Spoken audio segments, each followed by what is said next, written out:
देखिए कुछ टॉपिक्स यहाँ पे केमिकल बॉन्डिंग के मैं रिवाइज करा रहा हूँ। हाइब्रिडाइजेशन हाइब्रिडाइजेशन में हमें कैलकुलेट जो करना है, सबसे पहले तो एक टेबल आना चाहिए। हाइब्रिडाइजेशन में क्या हाइब्रिडाइजेशन है, ये नंबर हम कैलकुलेट करते हैं। एच यहाँ पे 2 3 4 5 6 इसके फॉर्मूले हैं। इससे करस्पॉन्डिंग ये नंबर कैलकुलेट करके हम हाइब्रिडाइजेशन यहाँ पे चेक करेंगे कि कितनी हमारी निकल के आ रही है। sp sp2 sp3, 4 है तो sp3 है, 3 है तो sp2 है, 2 है तो sp है, 5 है तो sp3d है, 6 नंबर आ रहा है तो sp3d2 है और 7 है तो sp3d3 है। हाइब्रिडाइजेशन के करस्पॉन्डिंग उनके एंगल्स हैं कि कौन कौन से बॉन्ड एंगल कहाँ होते हैं और शेप भी उनकी सामने बताई हुई है। जैसे sp हाइब्रिडाइजेशन का बॉन्ड एंगल 180 है तो ऑब्वियस है शेप क्या होगी, लीनियर। sp2 हाइब्रिडाइजेशन है तो बॉन्ड एंगल कितना है, 120 है तो शेप होगी आपकी ट्राइगोनल प्लेनर। sp3 के अंदर 109 डिग्री 28 मिनट है तो टेट्राहेड्रल। और ये इनके कुछ एग्जांपल्स हैं। जैसे यहाँ दो बॉन्ड एंगल होते हैं 90 और 120, ट्राइगोनल बाइपिरामिडल शेप होती है इसकी। इसकी शेप मैंने यहाँ बनाई भी हुई है, आप ये चेक कर सकते हो। PCL5 की यहाँ नहीं है, वो मैं भी दिखा देता हूँ आपको बना के। बट ये हाइब्रिडाइजेशन को कैलकुलेट कैसे करना है, हाइब्रिडाइजेशन को कैलकुलेट कैसे करना है, ये इसके लिए दो फॉर्मूले हम यहाँ पे यूज करेंगे। अगर आपको स्ट्रक्चर पता है, अगर आपको स्ट्रक्चर पता है तो ये फॉर्मूले से काम चल जाएगा, number of sigma bond plus number of lone pair.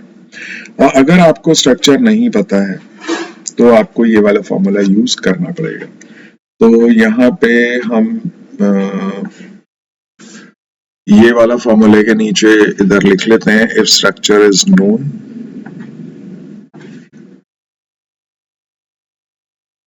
If structure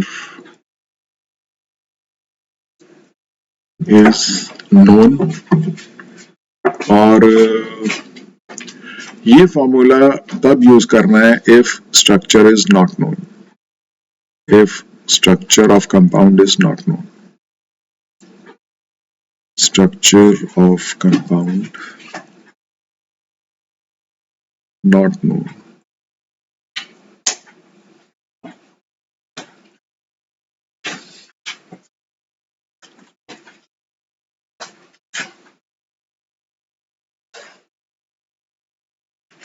ठीक है, अब चलिए यहाँ पे पहले इस फॉर्मूले को देख लेते हैं, number of sigma bond plus number of lone pair. और यहाँ पे देखते हैं हाइब्रिडाइजेशन के लिए हम क्या ले रहे हैं। वी क्या है, number of balance electrons on central atom, जो बीच में एटम होगा। एम क्या है, नंबर ऑफ मोनोवेलेंट एटम्स आपके कितने जुड़े हुए हैं सेंट्रल एटम पे। और सी है चार्ज ऑन कैटाइन और ए है चार्ज ऑन एनाइन। तो ये कैटाइन और एनाइन पे जो चार्ज है, तो इस फॉर्मूले से तो आप आयंस का भी निकाल सकते हो और ऊपर वाले फॉर्मूले से भी निकाल सकते हो अगर आपको स्ट्रक्चर पता है तो उस आयन का। तो ये बात ध्यान रखिएगा। अब यहाँ पे देखिए, जैसे ये स्ट्रक्चर्स कुछ बने हुए हैं, इनकी हाइब्रिडाइजेशन हम कैलकुलेट करने की कोशिश करते हैं। तो यहाँ पे H इज इक्वल टू कितना निकल के आएगा, नंबर ऑफ सिग्मा बॉन्ड कितने हैं, 4, लोन पेयर एक भी नहीं है, तो आंसर हो गया 4 का मतलब sp3। यहाँ पे अगर जितने भी कार्बन एटम हो कंपाउंड में सबको नंबर कर लीजिए। इसको 1 नंबर कर लिया, इसको आपने 2 कर लिया, इसको आपने 1 और 2 जब नंबर कर दिया है,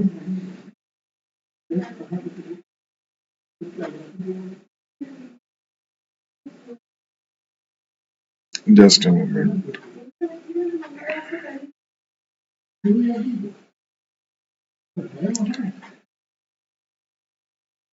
तो यहाँ पे नंबर फर्स्ट कार्बन एटम है, तो आप यहाँ पे हाइब्रिडाइजेशन क्या निकालोगे। अब इस कार्बन एटम पे गिनो नंबर ऑफ सिग्मा बॉन्ड कितने हैं, 1 2 और डबल बॉन्ड में 1 3। तो total hybridization, number of sigma bond lone pair एक भी नहीं है, 3 का कितना होता है, sp2 होता है। अगर H की वैल्यू 3 आती है, 4 आती है तो sp3 है। जितनी भी हाइब्रिडाइजेशन का नंबर आता है उतनी ऑर्बिटल आपकी कंबाइन करती है, 1 s और 3 p। टोटल कितनी हो गई, 4। यहाँ पे नंबर कितने हैं, नंबर ऑफ सिग्मा बॉन्ड 3 है, तो 1 s और 2 p, तो 3 ऑर्बिटल यहाँ पे आपस में हाइब्रिडाइज हुई है। इसके अंदर भी देखो, एक कार्बन एटम है तो एक सिग्मा बॉन्ड यहाँ पे होगा, डबल बॉन्ड में एक सिग्मा एक पाई होता है, और यहाँ पे भी आपके, तो ये भी हाइब्रिडाइजेशन आपकी sp2 हो जाएगी। इसकी हाइब्रिडाइजेशन यहाँ पे नंबर 1 अलग कर दीजिए, नंबर 2 अलग कर दीजिए, तो इसमें इस कार्बन एटम में नंबर ऑफ सिग्मा बॉन्ड कितने हैं, 2, तो ये क्या हो जाएगा sp। और इस कार्बन एटम पे भी 2 सिग्मा बॉन्ड है, तो ये क्या हो जाएगा sp। तो 2 हाइब्रिडाइजेशन यहाँ पे ऐसे निकलेंगी। अब यहाँ कितने कार्बन एटम है, चलिए इसको नंबर 1 कर देते हैं, इसको नंबर 2 कर देते हैं, दोनों की हाइब्रिडाइजेशन चेक करते हैं। इसमें नंबर ऑफ सिग्मा बॉन्ड कितने हैं, 4, तो ये कितनी है sp3। और यहाँ पे carbon 1 sigma bond, 2 sigma bond, 3 sigma bond, तो ये कितनी हो जाएगी sp2। तो ये जरूरी नहीं है सारे कार्बन एटम की हाइब्रिडाइजेशन सेम हो जैसे ऊपर था, ऐसा कोई जरूरी नहीं है, ये आपको हर बार कैलकुलेट करना पड़ेगा। इवन आप इस ऑक्सीजन एटम की भी निकाल सकते हो, यहाँ पे 2 लोन पेयर होंगे तो नंबर ऑफ सिग्मा बॉन्ड कितने हो गए, 2, और 2 यहाँ पे लोन पेयर हैं तो इसकी हाइब्रिडाइजेशन sp3 है, क्योंकि number of sigma bond plus number of lone pair ये यहाँ पे आपका टोटल हमें पता चलता है। सो अब आते हैं आगे इसमें, ये जो कंपाउंड है इसके अंदर पहला कार्बन एटम, दूसरा कार्बन एटम और तीसरा कार्बन एटम, इसकी हाइब्रिडाइजेशन क्या होगी sp3। Number of sigma sp2 sorry, number of sigma bond कितने हैं 3। इसके इस कार्बन एटम पे 1 सिग्मा बॉन्ड यहाँ है, 1 यहाँ है, क्योंकि डबल बॉन्ड में 1 सिग्मा 1 पाई होता है, इसमें भी डबल बॉन्ड में 1 सिग्मा 1 पाई। हाइब्रिडाइजेशन क्या है sp, और इसकी कितनी है sp2। तो यहाँ पे हाइब्रिडाइजेशन इस तरीके से आप निकाल सकते हैं। ऐसे ही यहाँ पे वाटर मॉलिक्यूल लिया है, इसमें देखिए 2 सिग्मा बॉन्ड है और 2 लोन पेयर है। आपको फॉर्मूला पीछे क्या बताया था मैंने, ये बताया था number of sigma bond plus lone pair. Carbon compounds में लोन पेयर नहीं होते, लेकिन बाकी जहां जहां है वहां कंसिडर करेंगे, जैसे यहाँ पे हमने किया। सो इसके अंदर हाइब्रिडाइजेशन यहाँ पे क्या होगा आपका, इस ऑक्सीजन आइटम की नंबर ऑफ सिग्मा बॉन्ड कितने बना रहे हैं, 2, लोन पेयर कितने हैं 2, तो इसकी हाइब्रिडाइजेशन है sp3। ऐसी अमोनिया के अंदर नाइट्रोजन की हाइब्रिडाइजेशन अगर देखें तो नंबर ऑफ सिग्मा बॉन्ड कितने हैं 3, और 1 लोन पेयर है, टोटल 4 आ गया, 4 का मतलब sp3। ऐसी बोरोन ट्राइफ्लोराइड, देखिए सबके स्ट्रक्चर हमें पता है, लोन पेयर सिग्मा बॉन्ड सब हमें यहाँ पे पता है, तभी हम हाइब्रिडाइजेशन कैलकुलेट कर पा रहे हैं। बोरोन के पास एक भी लोन पेयर नहीं है, 3 इलेक्ट्रॉन थे, 3 फ्लोरीन के साथ बॉन्ड बनाया, इसकी हाइब्रिडाइजेशन यहाँ पे कितनी हो गई sp3 sp2 सॉरी। और यहाँ पे ये ऑक्सीजन तो नहीं, कार्बन की निकालेंगे, तो कार्बन एटम के पास 2 सिग्मा बॉन्ड है बस, एक भी लोन पेयर नहीं है, तो हाइब्रिडाइजेशन कितनी हो जाएगी sp। sp हाइब्रिडाइजेशन में देखिए बॉन्डिंग एंगल कितना होता है 180, लिखा हुआ है टेबल में, और 180 डिग्री का मतलब शेप लीनियर होगी। तो ये है SF6 में सल्फर कितने सिग्मा बॉन्ड बना रहा है, 1 2 3 4 और एक फ्लोरीन के साथ ऊपर और एक नीचे, तो 6 का मतलब एक भी लोन पेयर नहीं है यहाँ पे, तो हाइब्रिडाइजेशन इसकी कितनी है sp3d2। देखिए 6 सिग्मा बॉन्ड मतलब 6 ऑर्बिटल, 1 s 3 p और 2 d, टोटल कर लीजिए 6 आएगा आपका निकल के। यहाँ नाइट्रोजन एटम की हाइब्रिडाइजेशन आपको निकालनी है, तो ये स्ट्रक्चर है HNO3 का, नाइट्रिक एसिड का, यहाँ एक कोऑर्डिनेट बॉन्ड होता है, ये ध्यान रखिएगा, जब हाइब्रिडाइजेशन हम निकालते हैं तो कोऑर्डिनेट बॉन्ड को डबल बॉन्ड ले लेते हैं। तो इसमें नाइट्रोजन एटम पे कितने सिग्मा बॉन्ड है, 1, यहाँ पे 2 और यहाँ पे 3, लोन पेयर एक भी नहीं है, यहाँ पे 5 इलेक्ट्रॉन थे, पांचों के पांचों बॉन्ड बनाने में यूज हो गए, तो इसकी हाइब्रिडाइजेशन है sp2। तो नाइट्रोजन एटम की HNO3 में ऐसी H2SO4 का स्ट्रक्चर है, ये स्ट्रक्चर हमें पता है तो हम हाइब्रिडाइजेशन आसानी से निकाल लेंगे। ये सल्फर 2 कोऑर्डिनेट बॉन्ड बनाता है, तो कोऑर्डिनेट बॉन्ड को हमने डबल बॉन्ड लिख दिया, यहाँ पे 1 सिग्मा बॉन्ड ये रहा, दूसरा ये रहा, तीसरा यहाँ पे डबल बॉन्ड में 1 सिग्मा 1 पाई है, तो तीसरा इधर है, चौथा इधर है, तो 4 सिग्मा बॉन्ड है, यहाँ डबल बॉन्ड में 1 सिग्मा 1 पाई होता है, तो इसकी हाइब्रिडाइजेशन यहाँ पे कितनी है, इसकी हाइब्रिडाइजेशन है sp3। सो इस तरीके से मैंने बहुत सारे एग्जाम्पल्स आपको स्ट्रक्चर्स के दिए हैं, स्ट्रक्चर्स के आप कितने और भी एग्जाम्पल यहाँ पे क्रिएट कर सकते हैं। एक और यहाँ पे चलिए बना लेते हैं बेंजीन का, फिर दूसरे फार्मूले पे आते हैं।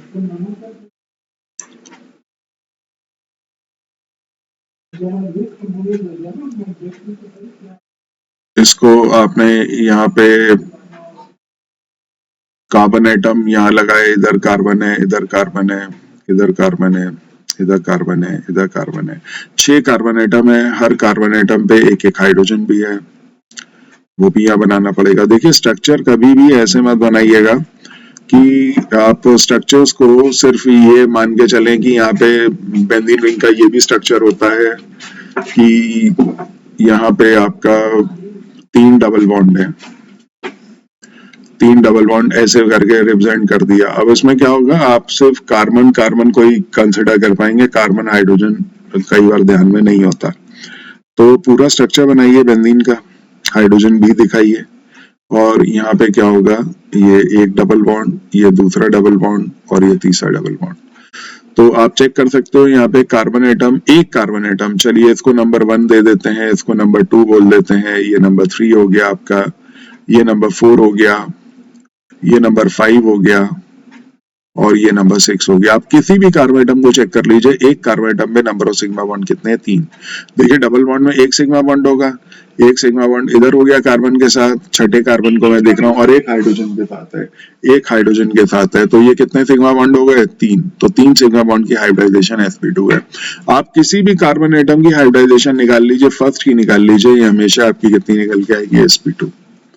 और अगर आप इसको यहाँ पे अगर आप चेक करोगे तो यहाँ पे इस कार्बन एटम पे आप गिनोगे एक सिग्मा बॉन्ड, 2 सिग्मा बॉन्ड, तो कई आप यहाँ पे sp हाइब्रिडाइजेशन में निकाल दो, हाइड्रोजन मिस मत करिएगा।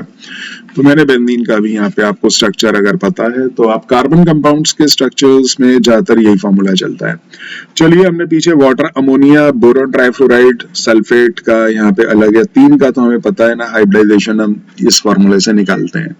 फॉर्मूला दोबारा रिव्यू कर लीजिए, V plus M minus C plus A. V क्या है, number of valence electron on central atom, monovalent atoms on central atom, C charge on cation, A आपका चार्ज ऑन एनाइन। तो यहाँ पे ये चेक करिए, वाटर, ऑक्सीजन अकेला है तो सेंट्रल एटम होगा, आपने हाफ लिया, ऑक्सीजन के अंदर वैलेंस इलेक्ट्रॉन कितने होते हैं, 6। नंबर ऑफ मोनोवेलेंट एटम कितने जुड़े हैं, हाइड्रोजन मोनोवेलेंट होता है और हेलोजन होता है। तो हाइड्रोजन और हेलोजन, यहाँ पे 2 हाइड्रोजन है तो आपने 2 ले लिया, कैटाइन है नहीं, एनाइन है नहीं, तो -0 + 0 आंसर 8/2 4 आ गया, sp3 हाइब्रिडाइजेशन। अमोनिया आपने लिया, अमोनिया के अंदर नंबर ऑफ वैलेंस इलेक्ट्रॉन 5 होते हैं, हाइड्रोजन मोनोवेलेंट है, कितने जुड़े हैं, 3, उससे तो कोई कैटाइन नहीं, कोई चार्ज नहीं है, कैटाइन है नहीं, 8/2 आंसर आ गया 4। आपने बोरॉन ट्राइफ्लोराइड लिया, बोरॉन की आउटर मोस्ट शेल में वैलेंस इलेक्ट्रॉन 3 है, 3 फ्लोरीन, क्योंकि फ्लोरीन हेलोजन है, हेलोजन मोनोवेलेंट होते हैं, हाइड्रोजन और हेलोजन, तो यहाँ पे +3, ठीक है, -0 + 0, तो यहाँ पे क्या हो गया, हाफ, 6/2 आंसर आ गया 3, sp2 हाइब्रिडाइजेशन यहाँ पे हो गई। ऐसे ही यहाँ पे सल्फेट है, SO4 2 नेगेटिव, तो यहाँ पे H is equal to half, 6 + 0। अब देखिए 0 क्यों लिया, क्योंकि ऑक्सीजन डाइवेलेंट होता है। सल्फर के आउटर मोस्ट शेल में ठीक है 6 इलेक्ट्रॉन है, लेकिन ऑक्सीजन क्या है आपका, डाइवेलेंट है। ऑक्सीजन डाइवेलेंट है तो यहाँ पे क्या होगा, नंबर ऑफ मोनोवेलेंट एटम 0 हो जाएंगे, कैटाइन है नहीं तो चार्ज ऑन कैटाइन भी 0। एनाइन पे चार्ज कितना है, 2, तो नेगेटिव से मतलब नहीं है, हमें से मैग्नीट्यूड लेना है 2, और ये 8/2 4 आंसर sp3 हो जाएगा। अब आप एक काम करिए, ये नोट करिए, कार्बोनेट, PCl5, फॉस्फेट, SF6 और IF7, खुद मुझे निकाल के बताइए क्या हाइब्रिडाइजेशन आपको निकल के आ रही है। ऊपर के फॉर्मूले से आपको पता चल जाएगा कि क्या हाइब्रिडाइजेशन है, कैलकुलेट करिए और मुझे बताइए। कोई दिक्कत आ रही है तो पूछिए। मोनोवेलेंट एटम दोबारा से अगर आपको निकालने हैं तो वो तो इतना ही निकल के आएंगे कि आपका यहाँ पे हाइड्रोजन है या फिर हेलोजन है, वो मोनोवेलेंट होते हैं, बाकी नहीं। चेक करिए।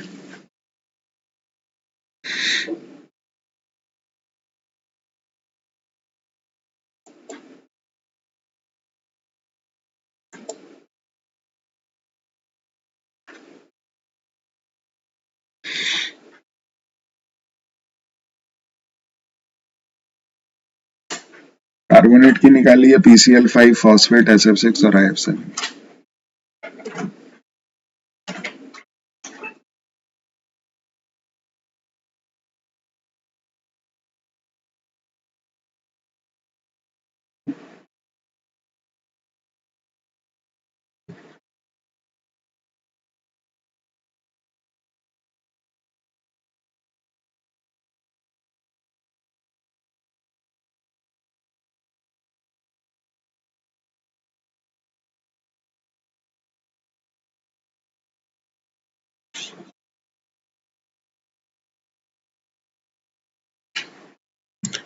आ रहा है समझ में?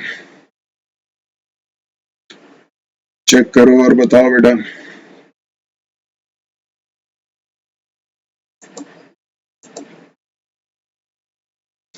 कार्बोनेट की निकाली है पहले। नंबर ऑफ वैलेंस इलेक्ट्रॉन कितने ले रहे हैं कार्बन पे?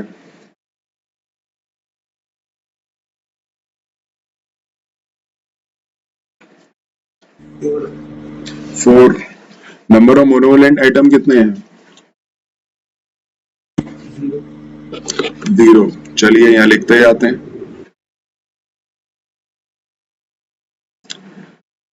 H is equal to half, number of valence electron कितने हैं? 4। मोनोवैलेंट आइटम 0 क्योंकि ऑक्सीजन तो डाइवैलेंट होता है। माइनस चार्ज ऑन कैटाइन है नहीं, एनाइन पे कितना चार्ज लिखना है? हाँ जी, -2 + 2 कितना? हाँ, क्योंकि मैग्नीट्यूड लेंगे यहाँ पे, और ये निकल के आ गया 6/2, आंसर आ गया 3 का मतलब sp2।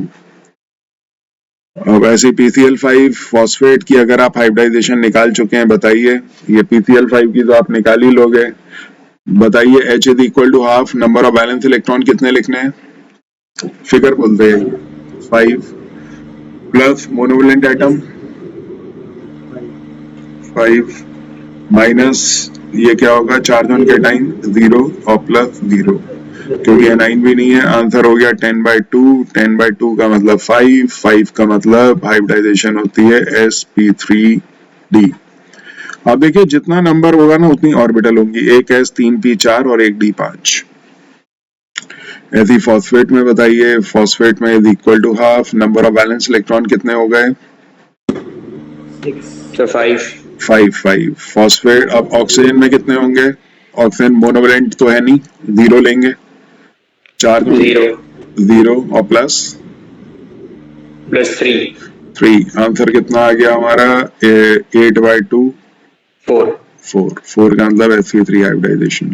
तो आप आयन की निकालो, किसी की निकालो, कोई दिक्कत नहीं है। SF6 में बताइए H is equal to half, sulphur कितना होगा वैलेंस इलेक्ट्रॉन?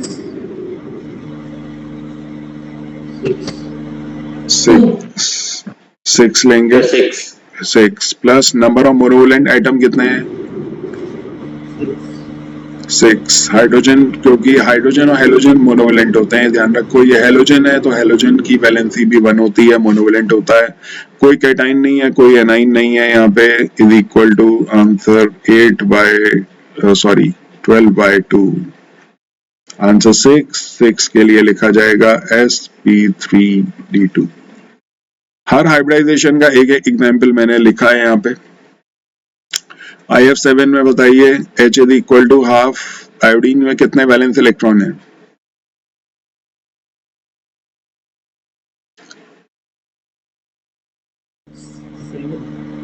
7। कितने? हेलोजन में 7 होते हैं ना। मोनोवैलेंट आइटम कितने हैं? 7 -0 + 0, आंसर हो गया 14। 14/2 आंसर 7 होता है sp3d3। आप देख लीजिए यहाँ पे टोटल आपके पास जो है वो आपके 7 ऑर्बिटल्स होंगे, एक है 3p और 3d। तो टोटल जो नंबर आप H कैलकुलेट करते हो वो आपका सेम नंबर ये निकल के आता है। तो अब मैं VSEPR थ्योरी पे आने से पहले कुछ 1-2 एग्जाम्पल और हम अलग से कर लेते हैं।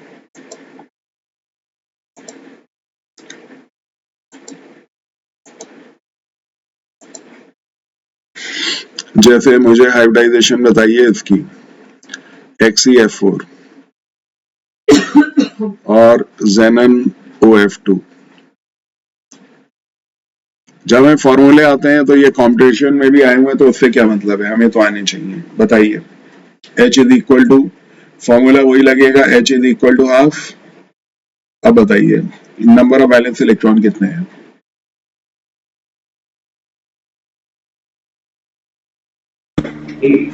8 plus number of monovalent atoms 4 minus charge on cation 0, charge on anion 0, answer आ गया 8 + 4 is equal to 12, 12/2 answer is equal to 6, 6 का मतलब sp3d2। तो सिंपल, ये नोबल गैस है, नोबल गैस की आउटर शेल में 8 इलेक्ट्रॉन होते हैं, ये आपको पता होना चाहिए। चलिए ये वाला कर लेते हैं, एक ये H is equal to half, अब बताइए एक COF4 होता है, ये 4 है ये। अब बताइए कितने नंबर ऑफ वैलेंस इलेक्ट्रॉन, वो तो 8 ही होंगे, जेनन में नोबल गैस है। प्लस बताइए नंबर ऑफ मोनोवेलेंट आइटम कितने लिखने हैं, 4, क्योंकि ऑक्सीजन डाइवेलेंट है, इसको छोड़ देंगे, ये मोनोवेलेंट गिनेंगे। जरूरी नहीं कि दो तरह के एटम भी हो सकते हैं, एक डाइवेलेंट है एक मोनोवेलेंट है। -0 + 0 और ये बंद होके फिर से 12/2 आंसर आ गया आपका फिर से 6। अगेन ये सेम चीज हो गई। तो बहुत सारे कंपाउंड्स आप यहाँ पे ले सकते हो, आपके मन में कोई और अगर हो तो आप बता सकते हो या उसको कैलकुलेट कर सकते हो। ये फॉर्मूला सबसे ज्यादा चलता है, H = हाफ, ये वाला B + M - C + A। इसी के कंटिन्यूएशन में आती है आपकी वैलेंस बॉन्ड थ्योरी।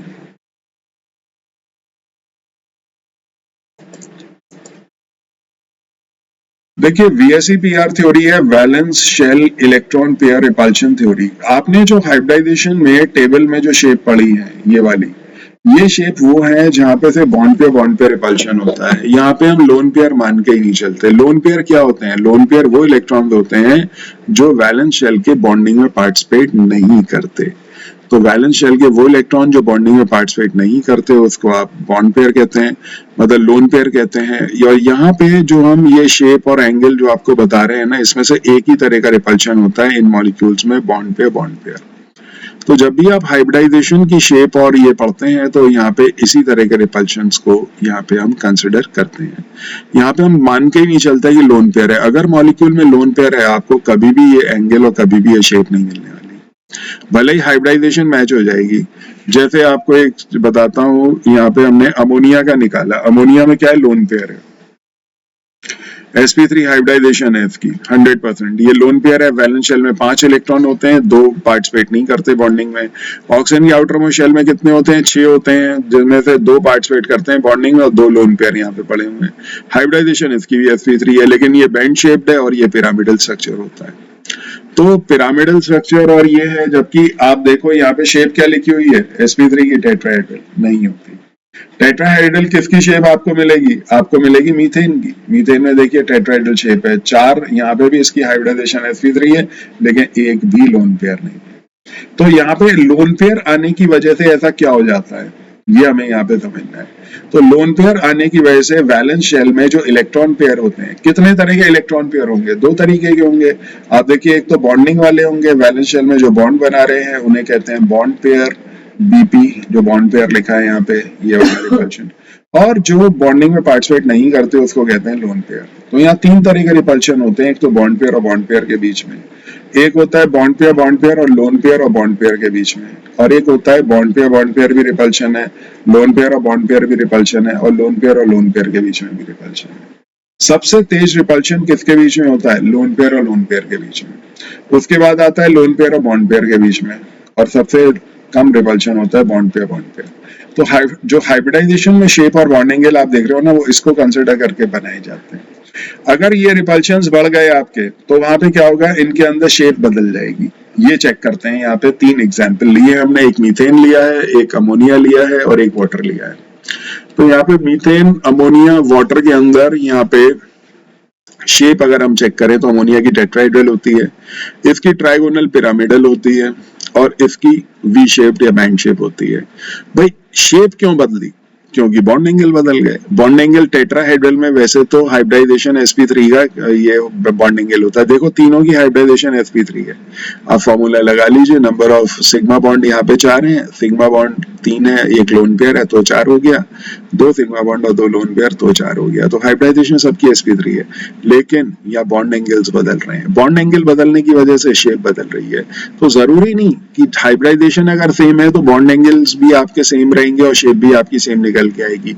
एक ही शर्त है, लोन पेयर नहीं होना चाहिए। 100% हाइब्रिडाइजेशन भी ये होगी, बॉन्ड एंगल भी ये होगा और शेप भी ये होगी। अब यहाँ पे आपने नंबर ऑफ इलेक्ट्रॉन्स गिन लीजिए। चलिए स्ट्रक्चर बताने के ना, कोवेलेंट स्ट्रक्चर्स बताने के दो नियम होते हैं।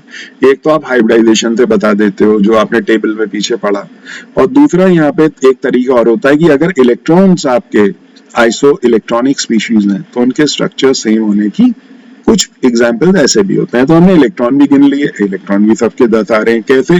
कार्बन में कितने हैं? 6, एक एक हाइड्रोजन में गिन लीजिए, 4 हाइड्रोजन है तो टोटल 6 + 4 10। नाइट्रोजन में 7 होते हैं, 3 हाइड्रोजन है तो टोटल इलेक्ट्रॉन्स कितने हो गए? 10। ऑक्सीजन का एटॉमिक नंबर 8 होता है, 8 + 2 यहाँ पे 10, तो सबके अंदर 10 इलेक्ट्रॉन आ रहे हैं। फिर क्यों बदली शेप? शेप बदलने की वजह है रिपल्शन। यहाँ पे से बॉन्ड पेयर और बॉन्ड पेयर के बीच में रिपल्शन है, तो ये बॉन्ड पे रिपल्शन कहलाया। यहाँ पे आपका बॉन्ड पे रिपल्शन तो है, लेकिन लोन पेयर आने की वजह से ये रिपल्शन बढ़ गए, तो ये दो रिपल्शंस काम कर रहे हैं मॉलिक्यूल में। तो बॉन्ड एंगल आपने देखा थोड़ा कम, तो मतलब कम हो गया, एक थोड़ा कंप्रेस हो गया। कंप्रेस होने की वजह से इसकी शेप ट्राइगोनल पिरामिडल हो गई। और ऐसे बहुत सारे कंपाउंड होंगे जहाँ पे एक लोन पेयर और 3 बॉन्ड पेयर होंगे ना, उन सबकी शेप आप ज्यादातर इसी से मैच करते हुए देखोगे। और तीसरा यहाँ पे ये आप देखिए, यहाँ पे वाटर के अंदर रिपल्शन और बढ़ गए। बॉन्ड पेयर भी है, बॉन्ड पेयर लोन पेयर भी है, और लोन पेयर भी है। तो लोन पेयर रिपल्शन सबसे तेज था, जिसकी वजह से बॉन्ड एंगल आप देखिए कहाँ से कंप्रेस होके कहाँ चला गया, 104.5। और यहाँ पे शेप क्या हो गई? वी शेप हो गई, या फिर बैंड स्ट्रक्चर आपका बन गया।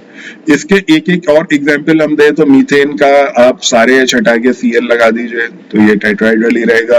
आप नाइट्रोजन में 3 H हटा के 3 फ्लोरीन लगा दीजिए तो NF3 बन गया, और यहाँ पे ऑक्सीजन की जगह सल्फर लगा दीजिए तो ये H2S बन गया। ज्यादातर इनके एंगल्स में थोड़ी बहुत चेंजेस आ सकते हैं, लेकिन शेप ज्यादातर सबकी यही रहेगी। थोड़ा एंगल यहाँ पे 107 से हो सकता है कि NF3 के अंदर थोड़ा सा 108 हो जाए या 107 पॉइंट कुछ हो जाए।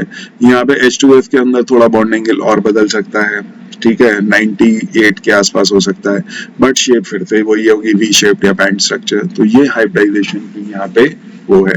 एक टेबल में आपको दिखाता हूँ यहाँ पे, ये तो हाइड्रोजन बॉन्डिंग आ गया। एक टेबल में आपको दिखाता हूँ जो नोट्स के अंदर ऑलरेडी दिया हुआ है, पर उसको कैसे चेक करना है ये आपको सिखाते हैं। ये देखिए, ये VSEPR ज्योमेट्रीज।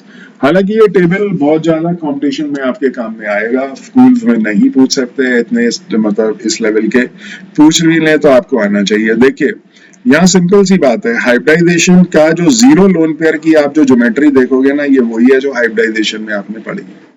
देखिए पहले की आपने ज्योमेट्री पढ़ी लीनियर, अगर sp हाइब्रिडाइजेशन है। 3 पे क्या होती है? sp2 तो आपने पढ़ी ट्राइगोनल प्लेनर, ठीक है। और 4 पे आपने पढ़ा sp3 हाइब्रिडाइजेशन होती है, तो ये हो गई टेट्राहेड्रल। ऐसे 5 पे होती है आपकी ट्राइगोनल बाइपिरामिडल शेप होती है इसकी, sp3 की, ये sp3d की, सॉरी 5 में sp3d होता है। तो एक तो ट्राइंगल होता है, आप देख रहे हो ये तो 3 हेलोजन, ये 3 एक्स जो है ये आपस में कनेक्टेड होके एक इक्विलैटरल ट्राइंगल बना देते हैं। अब एक ट्राइंगल के ऊपर है एक एक्स और एक ट्राइंगल के प्लेन के नीचे है, तो ये, और ये देखिए ये ऑक्टाहेड्रल होता है, 6 यहाँ पे दिखा रखा है, ये स्क्वायर बन जाएगा, ये 4x को कनेक्ट करोगे। अब एक क्या है, स्क्वायर के ऊपर वाले प्लेन में है और एक नीचे वाले प्लेन में है, तो ये शेप आपकी ऑक्टाहेड्रल कहलाती है। तो अब ये शेप देखिए कैसे बदलती है। सबसे सिंपल यहाँ लेते हैं, यहाँ पे आपने क्या किया, एक एक्स हटा दिया और उसकी जगह आपने क्या रख दिया, एक लोन पेयर। तो अब क्या हुआ, बॉन्ड पे रिपल्शन था यहाँ पे लोन पे रिपल्शन भी आ गया। बॉन्ड पेयर तो है ही, लेकिन लोन पेयर भी आ गया। तो देखिए आपने स्ट्रक्चर क्या आ गया, बेंट और एंगुलर स्ट्रक्चर, है ना। तो ये स्ट्रक्चर यहाँ पे आ जाता है। ऐसे ही यहाँ पे देखिए 4 थे, टेट्राहेड्रल में कितने होते हैं, 4 बॉन्ड पेयर होने चाहिए, 4 बॉन्ड पेयर। ये जो आप देख रहे हो ना, ये वाले साइन, ये क्या है, एक प्लेन के नीचे है, मतलब जो प्लेन जिसमें एक प्लेन में आपके ये वाले बॉन्ड जो हैं, सिंगल वाले जो दिखा रखे हैं, सिंपल लाइन जो बना रखी है, उसके जो बॉन्ड है ये वाला ऊपर होगा इस प्लेन से और ये वाला नीचे होगा। तो ऐसे करके इनके मतलब होते हैं, लेकिन हम यहाँ पे कुछ और समझ रहे हैं। हम ये समझ रहे हैं कि हमने एक आइटम हटाया और उसकी जगह लोन पेयर लगा दिया। आपने देखा बॉन्ड एंगल क्या हो गया, ट्राइगोनल पिरामिडल। ये अमोनिया वाली शेप हो गई, यहाँ नाइट्रोजन था और बाकी 3 जगह क्या थे, हाइड्रोजन। ऐसे ही आपने क्या किया, यहाँ पे एक और एटम हटा दिया आपने, ये वाला एटम भी हटा दिया, इसकी जगह भी आपने लोन पेयर लगा दिए। देखिए 2 लोन पेयर हो गए। ये वाटर का स्ट्रक्चर हो गया। वाटर में ऑक्सीजन एटम पे 2 लोन पेयर होते हैं और यहाँ पे एक हाइड्रोजन, तो बॉन्ड एंगल काफी कम हो गया। वैसे ये कम था अमोनिया का, इसका ये। तो ये वाला जो है ना, ये वाला कॉलम सबसे ज्यादा पूछा जाता है बोर्ड्स में। कंपटीशन में तो कोई लिमिट नहीं। आपको क्या है, ये लोन पेयर तो नजर आएगा नहीं। इसको मॉलिक्यूल की शेप आप किससे देखते हो, एक्सरे डिफ्रैक्शन से। एक्सरे जब है ना, वो एटम डिफ्रैक्ट करता है। एटम जो है वो एक्सरे को डिफ्रैक्ट करता है, तो हमें उसकी शेप पता चल जाती है, एक एटम यहाँ है, एक यहाँ है, एक यहाँ है। अब ये इलेक्ट्रॉन तो डिफ्रैक्ट करेगा नहीं, डिफ्रैक्शन करेगा ही नहीं इसका, एक्सरेज का। तो आपको एक एटम यहाँ दिखेगा, एक यहाँ दिखेगा, एक यहाँ दिखेगा, आप इसको देख ही नहीं पाओगे। तो आप शेप यहाँ पे क्या बताओगे, बेंट बताओगे।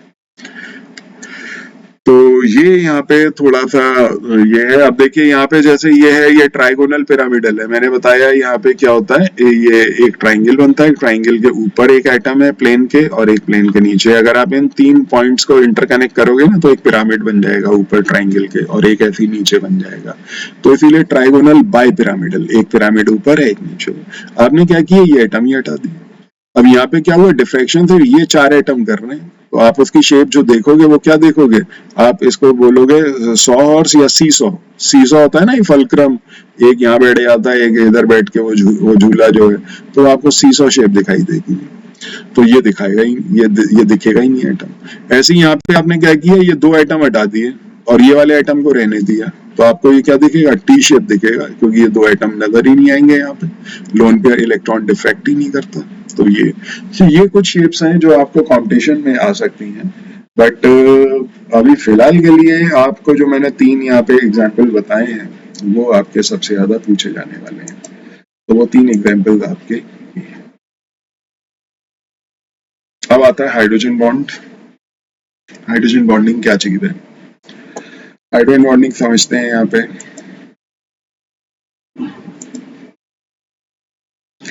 देखिए हाइड्रोजन बॉन्ड 2 एटम के बीच का बॉन्ड होता है,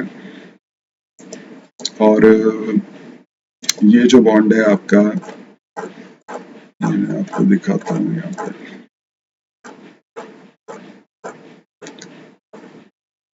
ये देखिए हाइड्रोजन बॉन्ड यहाँ पे आप देख सकते हैं HF के बीच में। HF का एक मॉलिक्यूल है, ये दूसरा मॉलिक्यूल है, और ये तीसरा मॉलिक्यूल है। इनके बीच में ये 3 डॉटेड लाइन जो आप देख रहे हो ना, ये हाइड्रोजन बॉन्ड है। तो हाइड्रोजन बॉन्ड क्या है, एक मॉलिक्यूल का नेगेटिव एंड और दूसरे मॉलिक्यूल का हाइड्रोजन जो पॉजिटिव एंड है। इनके बीच में क्या होगा, फोर्स ऑफ अट्रैक्शन होगा। ये पॉजिटिव एंड इस नेगेटिव एंड को अट्रैक्ट करेगा। यहाँ तो बॉन्ड है ही इनके बीच में, लेकिन 2 मॉलिक्यूल जब पास पास होंगे, तो एक का हाइड्रोजन जो का पॉजिटिव एंड और दूसरे इलेक्ट्रोनेगेटिव एटम का नेगेटिव एंड एक दूसरे को अट्रैक्ट करेंगे।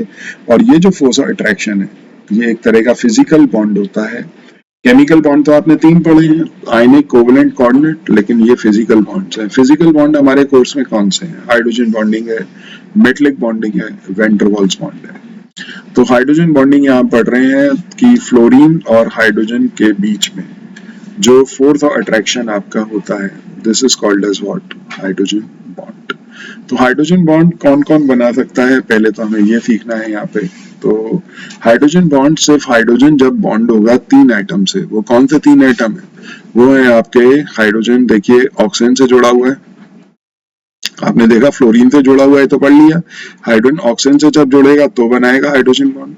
और nitrogen, fluorine, oxygen, nitrogen periodic table के मोस्ट इलेक्ट्रोनेगेटिव एटम है। सबसे ज्यादा इलेक्ट्रोनेगेटिविटी किसकी होती है, फ्लोरीन की, फिर उससे कम ऑक्सीजन और उससे कम नाइट्रोजन।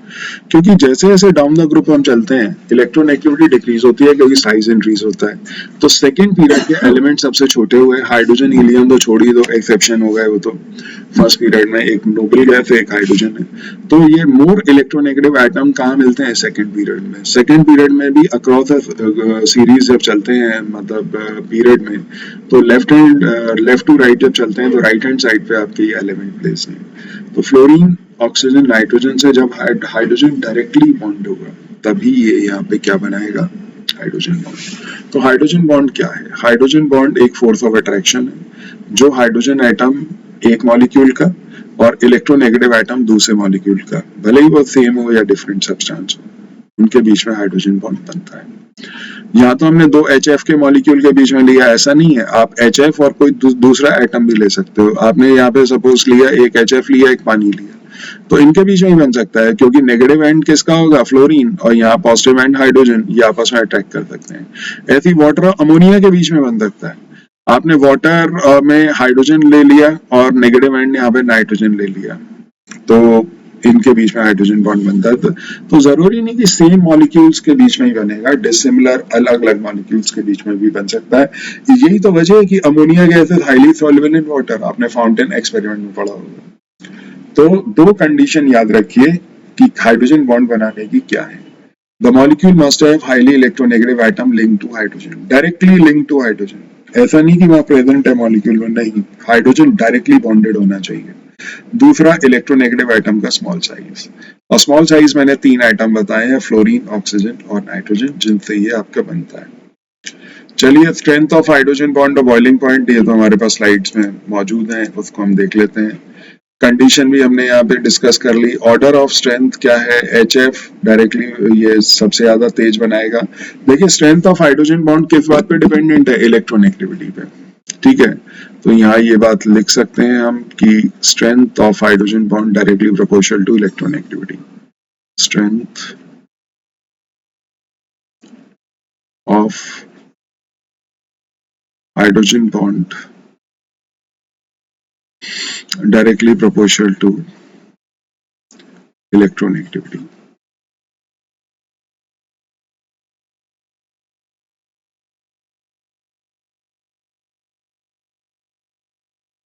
तो इलेक्ट्रोनेगेटिविटी सबसे ज्यादा किसकी है, फ्लोरीन की। अब ऑर्डर ऑफ इलेक्ट्रोनेगेटिविटी अगर हम यहाँ पे लिखे हैं, order of electronegativity,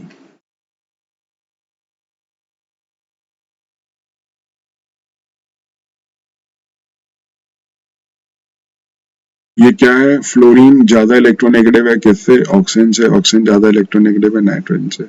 that's why electronegativity, तो strength of hydrogen bond electronegativity के डायरेक्टली प्रोपोर्शनल है। HF सबसे ज्यादा स्ट्रेंथ होगी, दो बॉन्ड मतलब HF के दो मॉलिक्यूल्स के बीच के बॉन्ड को तोड़ने में ज्यादा एनर्जी आपको खर्च करनी पड़ेगी इन कंपैरिजन टू वाटर।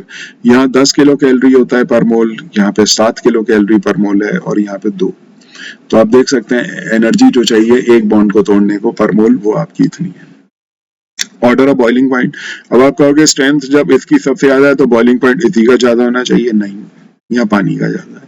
पानी का बॉइलिंग पॉइंट कितना होता है ये आपको बताइए, 100 डिग्री सेंटीग्रेड। इसका कितना होता है, 19.5 डिग्री सेंटीग्रेड, और इसका तो माइनस में होता है 33 डिग्री सेंटीग्रेड। क्योंकि चलिए ये तो वीक बॉन्ड है माना, इसका तो गैसीय स्टेट में तो बॉइलिंग पॉइंट्स गैसेस के माइनस में ही होते हैं, पर ये क्यों भाई, HF तो यहाँ पे स्ट्रॉन्ग बॉन्ड बनाता है, इसकी ऑर्डर और इसकी स्ट्रेंथ भी ज्यादा है, इलेक्ट्रोनेगेटिविटी ज्यादा है, फिर पानी का बॉइलिंग पॉइंट क्यों ज्यादा हो गया, क्योंकि एक पानी का मॉलिक्यूल चार बॉन्ड बनाता है, एक पानी का मॉलिक्यूल 4 हाइड्रोजन बॉन्ड्स बनाता है, सिंगल, अलग अलग पानी के मॉलिक्यूल से। सपोज करिए एक मॉलिक्यूल यहाँ पे है पानी का, एक मॉलिक्यूल यहाँ पे है पानी का, ठीक है। इसको 1 मिनट यहाँ पे हम डॉटेड लाइन से दिखाते हैं, वरना बॉन्ड्स को डिस्टिंग्विश करना मुश्किल हो जाएगा। तो यहाँ पे दिखाते हैं, ये लीजिए, एक पानी का मॉलिक्यूल, ये दूसरा पानी का मॉलिक्यूल, तीसरा पानी का मॉलिक्यूल यहाँ पे जोड़ देते हैं, और चौथा पानी का मॉलिक्यूल यहाँ पे जोड़ देते हैं। ये 4 हाइड्रोजन बॉन्ड तोड़ने पड़ेंगे आपको जब एक पानी के मॉलिक्यूल को आप यहाँ पे सेपरेट करना चाहते हैं। ये सिंगल पानी का मॉलिक्यूल सेंटर में मैंने हाईलाइट कर दिया है। जो 4 मॉलिक्यूल, ये एक मॉलिक्यूल मान लीजिए पानी का, जिनके साथ ये हाइड्रोजन बॉन्ड बना रहा है, और यहाँ पे एक HF को अलग करना है तो आपको 2 हाइड्रोजन बॉन्ड ही तोड़ने हैं, या एक ही तोड़ना है। तो एक हाइड्रोजन बॉन्ड यहाँ पे तोड़ना पड़ेगा, क्योंकि ये लीनियर स्ट्रक्चर है, ये टेट्राहेड्रल है, तो एक पानी का मॉलिक्यूल ज्यादा, यहाँ पे 7 किलो कैलोरी चाहिए, इसको तोड़ने को 7, इसको 7, इसको 7, तो 28 हो गया। HF का क्या है, लीनियर स्ट्रक्चर है, एक हाइड्रोजन बॉन्ड HF का यहाँ बना, दूसरा यहाँ पे बन गया, मतलब ये HF का, तीसरा ये मॉलिक्यूल है, तो आप एक बॉन्ड तोड़ोगे तो ये फ्री हो गया ना, ऐसे ये बॉन्ड तोड़ोगे तो ये फ्री हो गया। तो एक बॉन्ड तोड़ने को 10 किलो कैलोरी चाहिए, यहाँ पे एक मॉलिक्यूल के लिए आपको 7 × 4 28 किलो कैलोरी चाहिए, इस वजह से इसका बॉइलिंग पॉइंट ज्यादा है। हाइड्रोजन बॉन्ड दो तरीके के बनते हैं, इंटरमॉलिक्यूलर और इंट्रामॉलिक्यूलर। इंटरमॉलिक्यूलर तो आपने देखे दो मॉलिक्यूल्स के बीच में, HF के दो मॉलिक्यूल, पानी के दो मॉलिक्यूल। तो इंटरमॉलिक्यूलर हाइड्रोजन बॉन्डिंग में बॉइलिंग पॉइंट इंक्रीज होता है और सॉल्युबिलिटी भी आपकी इंक्रीज होती है। जैसे यहाँ पे बॉइलिंग और पॉइंट ऑफ सॉल्युबिलिटी किनके इंक्रीज होते हैं, इंटरमॉलिक्यूलर हाइड्रोजन बॉन्ड कौन बनाता है, HF बनाता है, पानी बनाता है, अमोनिया बनाता है। ऑर्थो नाइट्रोफिनॉल नहीं सॉरी पैरा नाइट्रोफिनॉल, ये पी है। पैरा के जितने भी आइसोमर होंगे हमेशा इंटरमॉलिक्यूलर हाइड्रोजन बॉन्ड ही बनाते हैं। जो ऑर्थो आइसोमर होते हैं वो बनाते हैं intramolecular. What is intramolecular? Between two molecules. आपने देखा एक सिंगल मॉलिक्यूल है ये और मॉलिक्यूल के अंदर ही हाइड्रोजन बॉन्ड बन गया, तो ऑर्थो नाइट्रोफिनॉल। ऐसे ही यहाँ पे देखिए ये हाइड्रोक्सी ग्रुप है और ये एसिड ग्रुप है, इनके बीच में हाइड्रोजन बॉन्ड बन गया, तो ऑर्थो हाइड्रोक्सी बेंजोइक एसिड। तो ये दो जो है ये आपके हाइड्रोजन बॉन्ड यहाँ पे बनाते हैं। तो ये ऑर्थो आइसोमर्स हमेशा इंट्रामॉलिक्यूलर हाइड्रोजन बॉन्ड बनाएंगे। पैरा आइसोमर, अब देखिए पैरा नाइट्रोफिनॉल और ऑर्थो नाइट्रोफिनॉल, यहाँ पे कौन सी बॉन्डिंग है, इंटरमॉलिक्यूलर। यहाँ पे कौन सी बॉन्डिंग है, इंट्रामॉलिक्यूलर। इंट्रामॉलिक्यूलर हाइड्रोजन बॉन्डिंग को चीलेशन भी बोलते हैं। और यहाँ पे बॉइलिंग पॉइंट इंक्रीज हो रहा है, यहाँ बॉइलिंग पॉइंट डिक्रीज होता है, सॉल्युबिलिटी इंक्रीज होती है, सॉल्युबिलिटी डिक्रीज होती है। अब मैं क्वेश्चन यहाँ बना सकता हूँ कि ortho isomer ortho nitrophenol is more volatile than para nitrophenol, या ortho hydroxy benzoic acid is more volatile than para hydroxy benzoic acid. Volatile means जिसका बॉइलिंग पॉइंट कम है वो वॉलेटाइल होगा, इवेपोरेट हो जाएगा। या क्वेश्चन ऐसे बन सकता है सॉल्युबिलिटी को लेके, भाई इससे सॉल्युबिलिटी बढ़ रही है, यहाँ सॉल्युबिलिटी डिक्रीज हो रही है, तो मैं ये कह सकता हूँ that para nitrophenol is more soluble in water in comparison to orthonitrophenol, या फिर para hydroxy benzoic acid is more soluble in water than ortho hydroxy benzoic acid. Main difference क्या है, यहाँ इंटरमॉलिक्यूलर हाइड्रोजन बॉन्डिंग है, solubility बढ़ रही है, और यहाँ पे डिक्रीज हो रही है। तो कोई भी any para isomer, any ortho isomer, अगर उनके बीच में हाइड्रोजन बॉन्ड बन रहा है और question boiling point of solubility को लेके आता है, तो आप यहाँ पे कह सकते हैं कि हाइड्रोजन बॉन्डिंग इंट्रामॉलिक्यूलर की वजह से वॉलेटिलिटी बढ़ेगी, सॉल्युबिलिटी कम होगी, और यहाँ पे आपका ये कम वॉलेटाइल होगा, यानी कि बॉइलिंग पॉइंट ज्यादा होगा, इवेपोरेट नहीं होगा आसानी से, और सॉल्युबिलिटी भी उसकी पानी के अंदर ज्यादा होगी। ये एप्लीकेशन ऐसा होता है कि कोवलेंट कंपाउंड पानी में जनरली अगर हम पढ़ें बॉन्डिंग में, तो ये कहा जाता है कि कोवलेंट कंपाउंड्स पानी में इनसॉल्युबल होते हैं। लेकिन यहाँ पे सॉल्युबिलिटी जो है, अगर पानी के अंदर कितने कोवलेंट कंपाउंड है जो पानी में डिसॉल्व होते हैं, भाई सबसे पहले शुगर ले लीजिए, ग्लूकोज ले लीजिए, और अल्कोहल ले लीजिए, एसिड, ये जितने भी आपके ये हैं, एसिड से मतलब मेरा ऑर्गेनिक एसिड से RCOH, और अल्कोहल ROH, तो ये ऑर्गेनिक कंपाउंड तो कोवलेंट होते हैं, और कोवलेंट कंपाउंड पानी में डिसॉल्व कर रहे हैं। पानी में डिसॉल्व करने की अगर आपसे ये कहा जाए कि कोई भी कोवलेंट कंपाउंड जनरली जो पानी में इंसॉल्युबल होना चाहिए, अगर वो पानी में डिसॉल्व कर रहा है, तो उसकी एक ही वजह है, क्या, इंटरमॉलिक्यूलर हाइड्रोजन बॉन्डिंग। ठीक है, तो ये बात ध्यान रखिएगा कि आपसे ये कहते हैं जी अल्कोहल तो पानी में डिसॉल्व कर रहा है लेकिन ईथर नहीं कर रहा, तो ईथर और अल्कोहल में अंतर क्या है, उसको यही समझ लेते हैं 1 मिनट में। एक क्वेश्चन ये बहुत पूछा भी जाता है कि alcohol is soluble in water,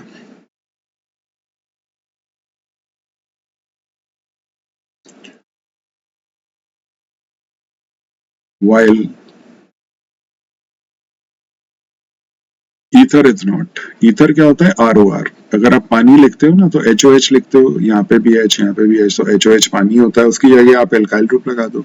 यहाँ पे भी अगर आप देखो तो ROH आप ऐसे लिख सकते हो, ROH, आपने क्या किया, पानी के अंदर एक H हटा के एक एल्काइल ग्रुप लगा दिया, तो ये क्या बन गया, alcohol. So this is alcohol. और ये जो कंपाउंड है, while ether is not, this is ether,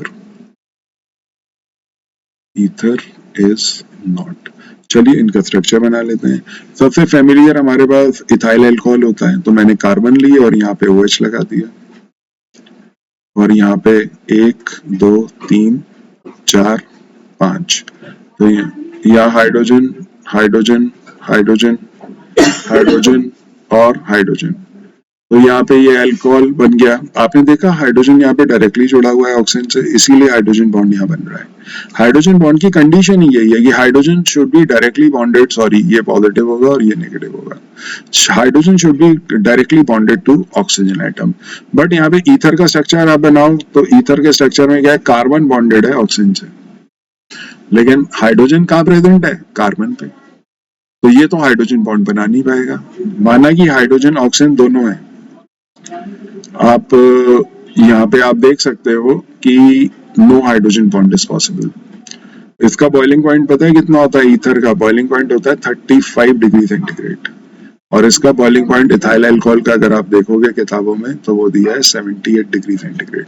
higher boiling point क्यों है? अगर आप इसका भी फॉर्मूला देखो, इसका भी फॉर्मूला देखो, तो दोनों का मॉलिक्यूलर फॉर्मूला सेम है, C2H6O। मॉलिक्यूलर वेट भी सेम है, आप गिन लो, दोनों में 2 कार्बन है, 6 हाइड्रोजन है और 1 ऑक्सीजन है, आप काउंट कर लीजिए। मॉलिक्यूलर वेट सेम है, सेम मॉलिक्यूलर मास। जो वेंडरवॉल फोर्स होती है वो मॉलिक्यूलर मास पे डिपेंड करती है, तो यहाँ पे वेंडरवॉल फोर्स भी सेम है, सब कुछ सेम है, लेकिन फिर भी बॉइलिंग पॉइंट में अंदर क्या है, यहाँ पे हाइड्रोजन बॉन्ड होता है, यहाँ पे वजह क्या है, इंटरमॉलिक्यूलर हाइड्रोजन बॉन्डिंग। यहाँ पे हाइड्रोजन बॉन्ड बन रहा है इंटरमॉलिक्यूलर, 2 मॉलिक्यूल्स के बीच में, और यहाँ पे no hydrogen bonding, no H bonding. Exam में पूरा लिखिएगा, यहाँ मैं समझाने को लिख रहा हूँ, एच बॉन्ड हाइड्रोजन बॉन्डिंग पूरा लिखा जाएगा, वो भी इंटरमॉलिक्यूलर, क्योंकि उसकी वजह से बॉइलिंग पॉइंट बढ़ते हैं, सॉल्बिलिटी आपकी बढ़ती है। तो इसके मैंने बहुत सारे, अगर आप मेरा वीडियो चेक करोगे उसमें ऐप में, तो इसमें मैंने बहुत सारे क्वेश्चन डिस्कस किए हुए हैं। आप अगर चाहते हो, मैंने तो जितने पॉसिबल क्वेश्चन थे ना उस समय काफी टाइम लेके मैंने डिस्कस कर दिए थे।